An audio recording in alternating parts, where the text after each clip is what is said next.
From 1987 through 1996, the leading cause of air carrier hull loss was loss of control.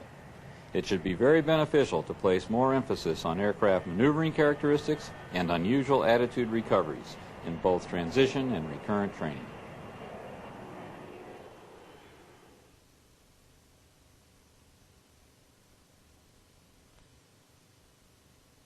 Hello, I'm Captain Warren Vandenberg, and I would like to introduce you to the first in a series of video segments from the Advanced Aircraft Maneuvering Program. In this video, we'll review unusual attitude recovery procedures.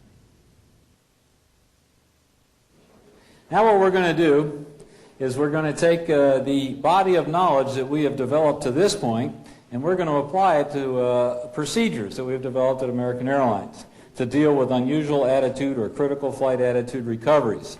We have developed a procedure for nose-low recoveries and a procedure for nose-high recoveries. And we have found using those two procedures, you can deal with a myriad of bad things that can happen out there to you, as you'll see later today. But before we can get into those procedures, first we have to develop something we call situation awareness. All pilots understand that. But what we have to first know is what is it we are in, so we know which procedure to apply to get out of it.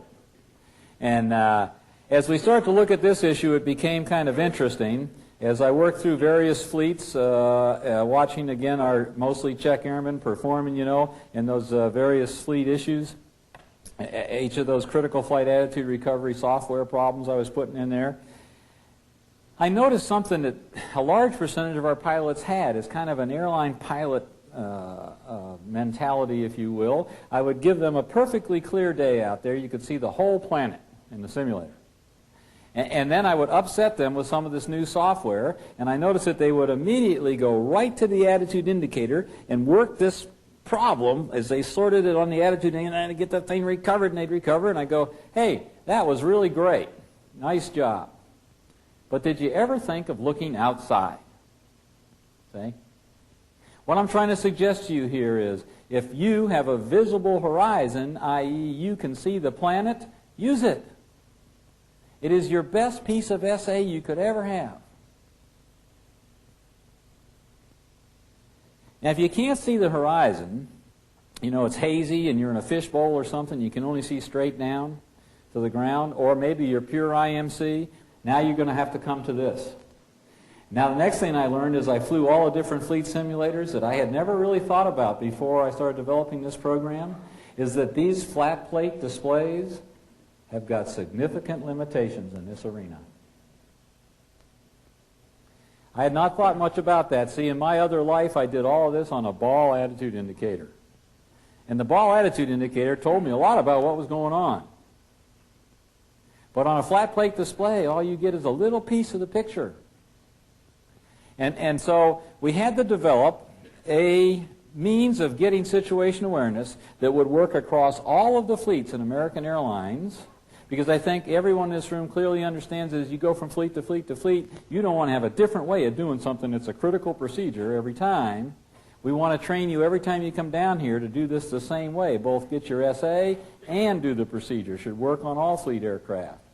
And we have accomplished that, I believe. Now, you'll have to come with me on this, because initially you may balk just slightly. Okay? So come along with me for a minute, because you will see why we chose to do it this way. What we're going to say is you have a three-step process to get your SA, and this applies on 7.2 Asaurus or our most modern, highly automated airplanes. The three steps are, first, you must locate the sky pointer. The sky pointer is this little white diamond with a hollow center. There's one of those on every American Airlines fleet aircraft, and you have to find it first. You'll see why in a minute. Second, we're going to say you need to determine your pitch attitude slant deck angle, i.e. relative to the fixed aircraft symbol, am I nose high or nose low? That'll determine the recovery procedure to be applied. And then lastly, you have to locate your horizon line. Well, that becomes another one of these flat plate display limitations. As you can see in this example, the horizon line is gone from view. So therefore, there has to be a 3A, which says, if there is no horizon, I will use my pitch ladder bar as the horizon reference because it is always parallel to. So 1, 2, 3. Locate the sky pointer. Am I nose high or nose low relative to the fixed aircraft symbol? Where's my horizon line? If there isn't a horizon line, I will use the pitch ladder bar as my horizon reference. Now this yellow down here, confirm your attitude by reference to other indicators. What that's referring to is all the experienced pilots in this room, I'm sure, can imagine. If you're in your approach plates, or something like that, and you look up and you see your attitude indicator in a really strange position, before you do something wild and crazy with the flight controls, be sure it's not just your attitude indicator. See? And I know you understand it. Now, that becomes fleet specific. In each fleet, there's a different other thing that you check for confirmation, and rightfully so.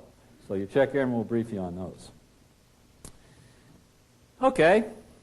Now, let's go first and develop situation awareness. We'll do recovery procedures in a minute. Right now, let's just develop SA. Let's look at the guy that's on this attitude indicator. What does he look like? Well, he's climbing. Not too tough. He can handle this. We're going to do another one now. I would ask you, if you wouldn't mind, announce out loud when I push this one up, what's the first thing we have to find? Okay? Ready? Go. Yes, the sky pointer. And it is in what I call the zone. It's in the oh shoot zone. Guys and gals, the accident history in the airline business on this is horrible. Airline pilots finding themselves in this attitude have demonstrated a consistent penchant to put 1G on their airline butt. And if you put 1G on your butt right now, it will add to God's existing 1G. That becomes 2Gs. And this airplane is in a tight turn, and it's taking you somewhere you don't want to go. We must immediately recognize that our lift vector is pointed at the dirt. We'll talk about how to deal with that in a minute. Okay? We identify the fact that our lift vector is pointed at the dirt. In a minute, we will soon learn to associate our lift vector with our sky pointer. Okay? Second thing we have to find. What is my pitch attitude relative to the fixed aircraft symbol? Nose high or nose low? Nose low. And lastly, where's my horizon line? Right there. I got everything I need to know. We'll do recoveries in a minute. Right now, just SA. What does this aircraft look like? Looks like that. He's about to be challenged to recover from a critical flight attitude. Let's do another one together. If you don't mind, out loud, when I flash it up, we'll go through the 3 steps. What's the first thing we got to find? Yeah, now that's not so bad, is it? I can live with that. Okay, next thing. Yeah. Relative to the fixed aircraft symbol, I'm very nose high, aren't I? And then lastly, where's my horizon? It's gone, isn't it? So what am I going to use? Yep, I'll have to use the pitch ladder bar as my horizon reference for the recovery, because it's always parallel to. All right, let's take a look at this guy. Now, folks on the left side here are probably getting excited.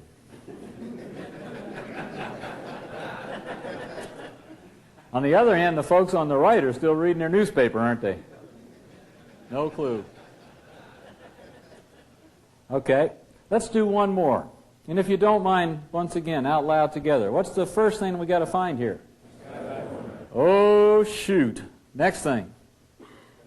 Yeah, very low, isn't it? Very low relative to the fixed aircraft symbol. And then lastly, my horizon line. I got everything I need to know to recover now. We'll do recoveries in a second. What's he look like? This fellow is in deep kimchi if he's close to the ground, because his nose is so low, right? He can get out of this, but he's got to get very aggressive with the flight controls, as we'll talk about in a minute. Okay. Now, having developed our situation awareness, we need to apply some procedures to that. As you know, these procedures are now in every American Airlines fleet manual. Our intention here today, though, is to go through these procedures you have in your manual as pilot to pilot and talk about what does each of these bullets mean and how do we apply them. Before I start on these procedures that are in all of your manuals, there's something we need to get clear in this room between all of us. And that is that the first step on every procedure and in everything that we do today is not written on any slide. The reason I don't put it on all the slides is because it is always the same first step. Always. The first unseen, unwritten step says that when your airplane is departing its intended lateral or vertical path, the pilot flying will go click, click, click, click. Autopilot and auto throttles off is always the first step. And I cannot overemphasize this point.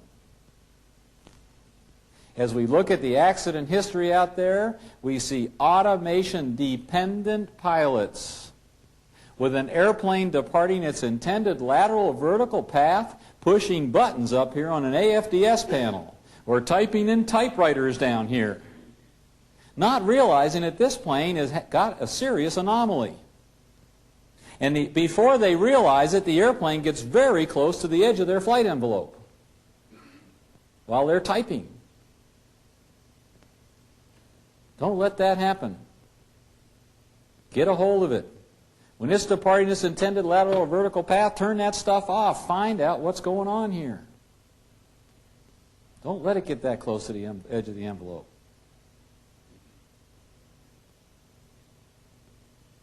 Not to mention, you should see how interesting it is trying to recover from one of these with the autopilot on. Okay? Or even worse, the auto throttles. You should see what they can do to you. Okay? Okay, that's always the first step. Now, having completed the first step, then we're going to look at each of the bullets for the nose-high recovery process. Before I do that, though, I have to identify this one, which is thrust, because it's in the number 3 position, and I've already had so many pilots ask this that I have to just cover it right up front. I know many pilots were trained, and probably rightfully so at the time, that on a nose-high recovery, thrust comes first. In fact, the FAA Instrument Flying Handbook says thrust comes first when you're nose high. Well, now, how can I go against the FAA? See? Well, they're not wrong. But see, they wrote their book for a Cessna 172, which has a fan on the nose and a total inertial range of 40 knots. We have thrust vector effect and an inertial range of 400 knots. That does not work for us. I mean, as an example, if you had a plane built like this, and you found that airplane in this attitude, and the first thing you did was cob the power, what would happen? Sure, wow. Well, now which way is the nearest horizon? Good news is you can't be wrong.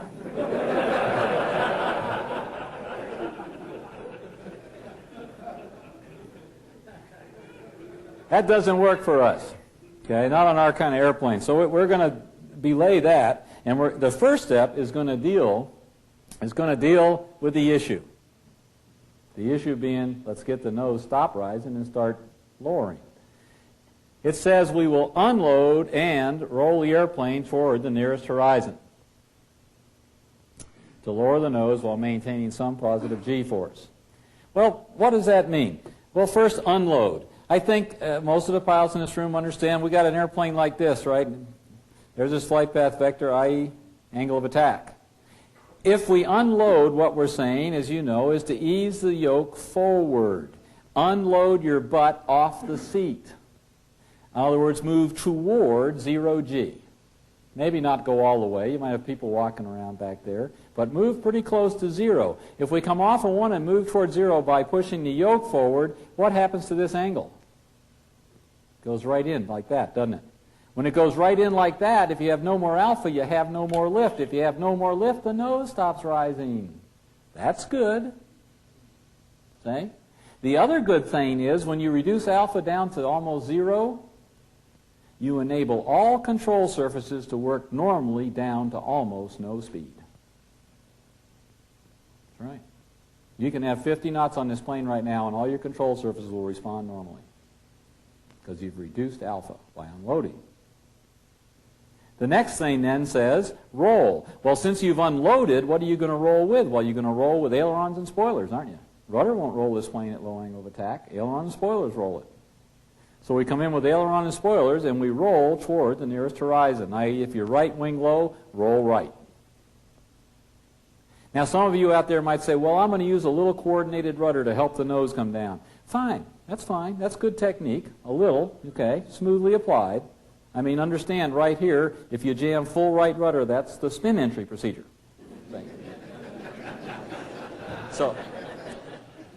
So what we want is we're going to use roll controls here and then a little coordinated rudder, fine. Okay? All right, what have we just done? By taking that act, what we have done, by making that action, we have rolled the lift vector off. When you roll the lift vector off, your nose is coming down, period. No matter what's wrong with this plane, your nose is coming down. Guys and gals, there are 4 hull losses out there in 5 years where both crew members are pushing full forward, and it was never going to solve the problem. Never, due to the control anomaly that existed at the time. You've got to roll the lift vector off in those situations to get the nose coming down. The second problem, or the second issue here is, if you try to go straight ahead over the top, you may not have enough energy to make it because it is the long way. It's the long way over the top. The short way is to roll out of it. That's the short way out. It will preserve the most energy. If you don't have enough energy, if you just try to go straight forward over the top, if you don't have enough energy to make it, you will stall and fall. If you have enough energy to make it over the top, everyone in the back will be... Yeah, they'll be getting one of those 0 to negative G rides. So, roll. It's the shortest way out of the problem, and it will work no matter what's wrong. And this is a time-critical event. We don't have a lot of time for analyzing what's wrong. We've got to keep this airplane under control. We got this next bullet that says normally limit bank angle to approximately 70 degrees. I hate a number. Whenever I put a number up, a pilot sees a target. So listen, that's not a target. It's kind of a limit. What am I saying there? Well, as I started doing this in our larger transport airplanes, I initially reverted to my other life. In my other life, you know, I just rolled to 90 degrees of bank and just came on down. Well, when I did that in the big transport simulators, I learned something kind of surprising. It shouldn't have been, but it was. As you come through the horizon at 90 degrees of bank, on these big puppies, you don't have adequate roll rate to get the lift vector pointed back up before you end up with the nose way down here. Now you have to do one of them nose low recoveries. See? You know, you can. The good news is you can get them both done on the same maneuver. See? But it's not ideal. All right, we really don't want that to happen. So the reason that 70-degree bullet's in there is say, you know, in these big guys, we got to keep our lift vector up a little bit as we approach the horizon. So we don't have so far to go with it to get it turned up the rest of the way because of our roll rates. The other way of looking at that, I want to kind of get this clear, is you don't need to go to 70 degrees of bank. That's not what I'm saying. If you're at 45 degrees climb, then maybe you only need 45 degrees of bank, and that'll be enough, you see? But don't go through the horizon like this in these guys. It doesn't work. Thrust. Notice now comes thrust. What we're saying is roll first, then thrust. Do you see why? If you first roll the lift vector off and then thrust, thrust is good because it preserves energy. And on most nose high recoveries, you want to preserve all the energy you can. But if you roll and then thrust, that will not be counterproductive to getting the nose down. See why? Bullet number 4 has a whole bunch of nuances in it. It says as the aircraft symbol approaches the horizon. Well, that's the issue we just talked about. You've got to lead roll. You've got to lead the roll out in order to get the lift vector up in time. Okay? Then it says make a coordinated roll, and I have that word coordinated underlined. And the reason that I do is because I want to get it straight between us today what I mean by that. Because rightfully, there's a lot of different meanings for that word out there. Okay? But in everything we do today, when I say coordinated rudder, what I mean is that we will apply rudder in the direction we are trying to roll the plane. Left rudder, left roll. Right rudder, right roll. And just the amount of rudder that it takes to get the desired roll response. And these are very powerful rudders. It only takes smooth, small applications to get the desired result in most of our fleets. There is no time today we will use opposite rudder. None. Nothing we're going to do today involves opposite rudder. The only use I have for opposite rudder in these airplanes is crosswind landings and crosswind takeoffs. Okay? We will always be using coordinated rudder. It says make a coordinated roll to a wings level, slightly nose low attitude. You know what? This is the hardest thing of all for our airline pilots to do. It's fascinating to me to watch this. In other words, we want to recover wings level, slightly nose low. But you know what? As I watch all of our airline pilots, mostly Czech airmen, I'll see guys do this fantastic job, and gals, from the recovery process. They'll do a beautiful recovery. And they'll get the airplane just right here, and then they get here and they say, okay, that's it, I'm done, I'm an airline pilot. What I do now is I fly level. So they go straight to try and fly in level. They just haven't noticed one little thing. They're only going 80 knots.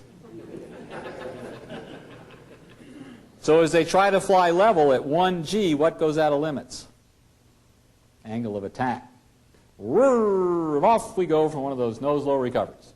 See? So rather than have that happen to us, we want to recover wings level slightly nose-low. I'm talking 0 to 5 degrees, just slightly nose-low every single time. If you do that, it is quite simple to fly this airplane at half a G. And if you're at half a G, it doesn't matter if you're going 80 knots.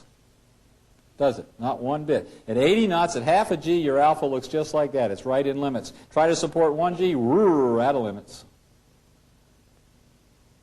So in this nice, safe flight condition, we can look down then at and analyze our energy, our airspeed, and then adjust thrust and pitch as necessary and recover to level flight when we have the energy to do so. Everybody okay on that? Stepping through that? Great. Let's move over now to the nose-low recovery procedure. Now, if you don't mind, before I start on these bullets, let me ask you to tell me, what is the first unseen, unwritten step? Autopilot and auto throttles off is always the first step. Okay, as we go through these bullets, starting with bullet number 1, it says roll the airplane in the shortest direction toward the sky pointer. That by itself will deal with many of these, just that bullet alone. In other words, let's take an airplane that looks like this. Okay, here he is. All right. And what that first bullet says is, we will roll the shortest direction toward the sky pointer. Well, as we roll toward the sky pointer, what's happening? We're putting the lift vector under the sky pointer, aren't we? And then we pull with the assurance we are pulling toward heaven. Say? Simple enough. Simple enough. But now let's go to bullet number 2. It says with the bank angle in excess of 90 degrees. And this is where the airline accident history goes right down the tubes. With bank angle in excess of 90 degrees, we must maintain neutral to forward yoke pressure. Well, neutral to forward is a big range, isn't it? Well, what do we mean by that? Well, I think you know. Suppose your airplane looks like this. Here you are. Okay? 90 degrees of bank, nose low. Look like this. Well, this is where the neutral part comes. Neutral. You're going to unload toward about 0G, quote, neutral. About 0G. And then, back to bullet 1. Roll the shortest direction toward the sky pointer. What are we rolling with? We're rolling with yoke, with ailerons and spoilers, because we have no alpha on this plane. We roll toward the sky pointer, then we pull. Okay? Now, how about if our airplane looks like this? This is where the forward part comes. Very unnatural for an airline pilot to do this. But you are going to have to take the yoke of your airplane. If you're anywhere near pattern airspeeds or altitudes, you are going to have to take the yoke of your airplane and move it smoothly but aggressively forward. I didn't know that. I did not know that. When I first started doing these things in the simulator, I buffooned it. Because, see, in my other life, in my hand, in my stick, I had the entire stabilizer of an airplane. I had pitch authority. I could ease forward on that stick, that airplane, and I could go to 1 negative G flight and fly along inverted. And if I had some extra energy, I could go farther forward on the stick and go outside. You know how that feels. See? But what I didn't realize and hadn't thought a lot about is the airline transport planes that we fly, all I have in my hand is a little bitty elevator on the back of a great big stabilizer that is still trimmed to whatever airspeed I entered this mess in. Guys and gals, you don't have the pitch authority to fly inverted at or near pattern speeds, period. Period. You know what I'm saying? You can't get to 1 negative G with all the elevator you've got. So get it in. Because if you get it in, what's going to happen, and I'm talking about low altitudes, pattern kind of speeds, anywhere in the pattern range.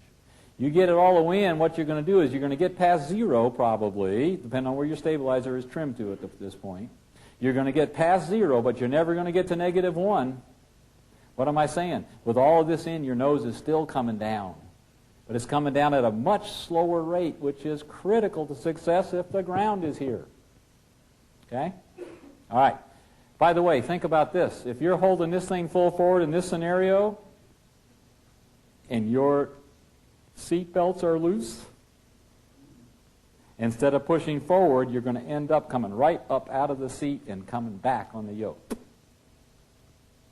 Which is why I think most of us put on our harnesses and our crotch strap coming through 18,000 so that we're in there to stay. You're holding full forward on the yoke, and even though you're holding full forward on the yoke, your nose is coming down, but it's coming down at a much reduced rate. Now, since we're holding full forward on the yoke, we've actually got a negative alpha on this airplane right now, but that's what's going to roll the plane is going to be yoke, ailerons and spoilers. So as we hold full forward, we roll the yoke, and which way? Back to bullet 1, we roll toward the sky pointer. So we're holding full forward, and we're rolling toward the sky pointer. This is keeping our nose from dropping out. As we roll toward the sky pointer, notice that I get to this next one, which in yellow says apply coordinated rudder. Well, why am I saying put in coordinated rudder since I just said that rudder will not roll the plane at this alpha? But yet, I'm going to tell you to put your coordinated rudder fully in, fully, all of it, right now. Because as many of you know, the rudder in this portion of the roll becomes what aerobatic pilots call top rudder. It becomes the elevator of the airplane now. And these airplanes spend a lot of time in this portion of the roll. They don't roll that fast. So if you'll get your rudder fully in the direction that you're rolling, it will keep the nose from dropping through. Because in this portion, there's nothing lifting. And if you don't put that rudder in, what's going to happen? When you get to this portion of the roll, she's going to slice out just like that. But if you got the rudder all the way in, it will hold the nose. Now, most fleet aircraft, the nose will still drop slightly, even though the rudder is all the way in. Depends on how fast you're going. But the rudder ratio kind of accommodates that, so at most speeds, you're still not going to be able to hold it. Okay? The MD-11, you MD-11 guys that are in here, you need to be aware you have the most powerful rudder on the planet. And you should know that. In your case, you actually don't need all the rudder.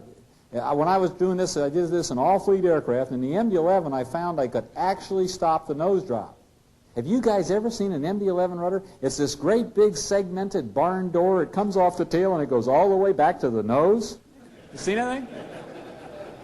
It is unbelievable. So, for you MD-11 guys, use the rudder, but use it judiciously because it is very effective on that airplane. You guys can actually hold your nose in this portion of the roll. I mean, you can control it. It won't come down at all. The rest of us, even with all the rudder in, it's going to be coming down somewhat, but at a very slow rate. Okay, now we get through to bullet number 4, which says with bank angles less than 60 degrees. So what's happening here? We're holding the yoke full forward. We're rolling. Right now we got all the rudder in too, don't we? In coordinated direction. We get in here, and when the bank angle comes to less than 60, what's coming up now? The lift vector, isn't it? So now we're going to go from pushing to pulling. And as we pull back, you won't believe what happens next, because your left foot in this example is all the way deployed on the rudder. When you pull back, what goes up? Angle of attack. When angle of attack goes up, what rolls the plane? Rudder, exactly. And that rudder's all the way in. It'll whack. It'll try to snap roll. That's fine. Just neutralize the rudders real quick. Okay? Because you want your lift vector up, don't you? And you want it up right now. But neutralize real quick, or it'll go on by. Okay? Okay, we got the lift vector up right now. And now we look like this. Okay? Now we look like this. And then we come to the last step, which says adjust thrust and utilize drag devices as required. As required for what? Yes, corner speed.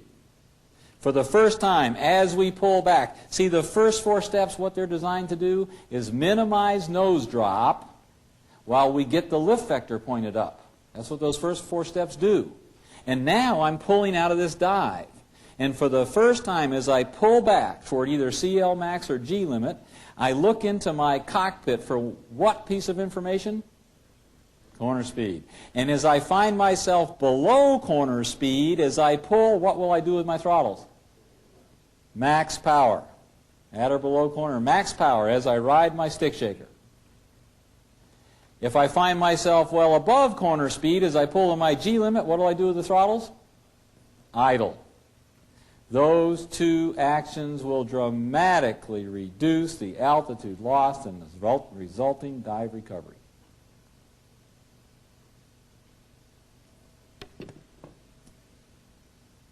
This yellow on the bottom says inverted, unload, and roll first, then pull. You will be hearing that from your simulator instructor repeatedly. You'll hear it in the briefing, you'll hear it in the sim, you'll hear it in the debriefing. The reason you're hearing it so much, guys and gals, is because the accident history on this is horrible. Airline pilots are doing this the other way around.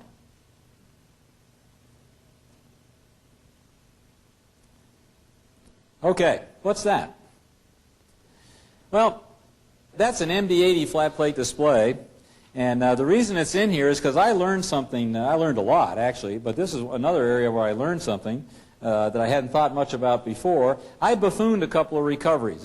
I've done this for a lot of visiting firemen now in the simulator and all that sort of thing. And a couple, 3 times I embarrassed myself by not getting my SA correct for a recovery.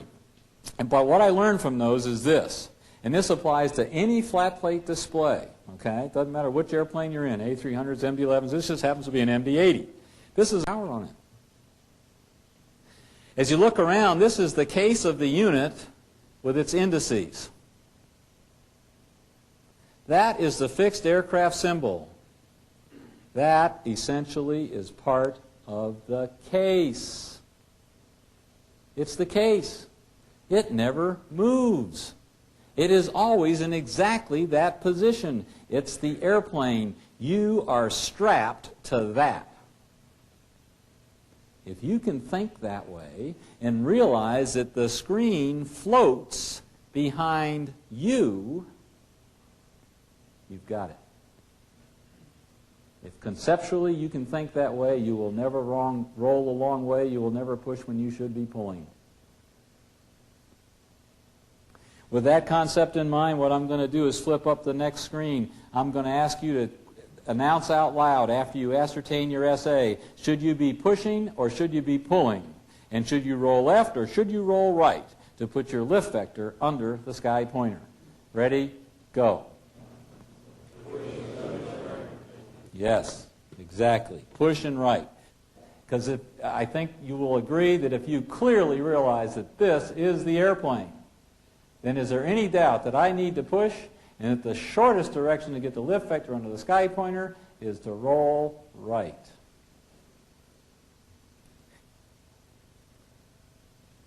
If you think like that, I promise in a simulator you'll never go the long way around, and more importantly in the real world. To complete this unusual recovery procedure segment of the Advanced Aircraft Maneuvering Program, I'd like to briefly review the proper use of rudder at high angles of attack. As I state in the aerodynamics segment, smooth application of small amounts of rudder coordinated with the aileron will significantly improve the roll response at high angles of attack. I'd like to re-emphasize that we have very large, powerful rudders on our aircraft. We do not want to introduce high side slip angles at high angles of attack by either kicking the rudder or applying the rudder in excess at high alpha. It only requires a small amount of smoothly applied coordinated rudder to achieve the desired result. This coordinated rudder will significantly improve the roll response at high angles of attack. Additionally, there is a lead-lag relationship associated with using the rudders at high angles of attack. That is, you must wait a second or two to see and feel the results of the rudder application. A lack of understanding of this effect can lead to over-controlling the aircraft. The high angle of attack maneuvering demonstration that you will be doing in your fleet simulators will familiarize you with this effect. The pilot not flying should refrain from applying any pressures on the controls, pitch, roll, or rudder.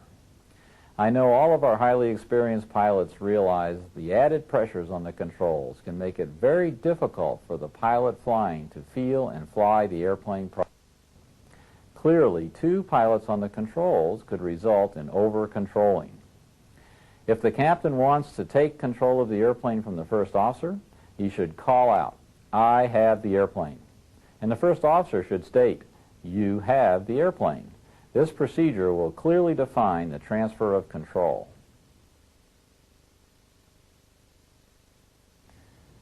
In conclusion, let me reinforce that AAMP emphasizes keeping the aircraft inside its flight envelope at all times, regardless of attitude.